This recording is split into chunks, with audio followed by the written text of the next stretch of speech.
Hi అండి, welcome back to my channel. Today నేను పెసరపప్పు కిచడీ రెడీ చేసుకుంటున్నాను. దానికి గాను పెసరపప్పు ఒక 1 కప్ పెసరపప్పు తీసుకున్నాను. దాన్ని ఇలా ఫ్రై చేసుకుంటున్నాను అనమాట.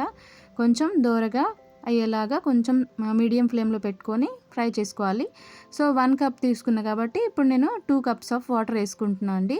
2 కప్స్ ఆఫ్ వాటర్ వేసుకున్న తర్వాత దీంట్లో కొంచెం 1 టీ స్పూన్ పసుపు వేసుకున్నాను. సో నేను కొంచెం క్యారెట్స్ ఒక 2 క్యారెట్స్ కట్ చేసుకొని వేసుకున్నాను అండి. పిల్లలు నార్మల్గా తినరు కదా, అందుకే నేను ఇలా కిచడీలో వేసుకుంటాను అనమాట. సో కొంచెం ఆయిల్ వేసుకోవాలి. సో దీన్ని మీడియం ఫ్లేమ్లో పెట్టుకొని ఇలా ఉడికించుకోవాలి. నేను ఇక్కడ ఒక 2 రెబ్బల కరివేపాకు వేసుకున్నాను అండి. సో సగం ఉడికిన తర్వాత ఒక కప్ ఆఫ్ మన దొడ్డు రవ్వ ఉంటుంది కదా, అది వేసుకోవాలి. సో నేను కొంచెం ఒక 2 టేబుల్ స్పూన్ నూనెకి బదులు నెయ్యి తీసుకున్నాను. నెయ్యి వేస్తే బాగుంటుంది. ఇలా ఆవాలు, జీలకర్ర, పచ్చిమిర్చి, అల్లం, కొంచెం ఇంగువ వేసుకొని ఇలా ఫ్రై చేసుకొని ఈ పోపు వేసుకోవాలన్నమాట. నేను ఇక్కడ అందులో సాల్ట్ యాడ్ చేశానండి. సాల్ట్ యాడ్ చేసింది చూపించలేదు, సాల్ట్ కూడా యాడ్ చేసుకోండి మీరు.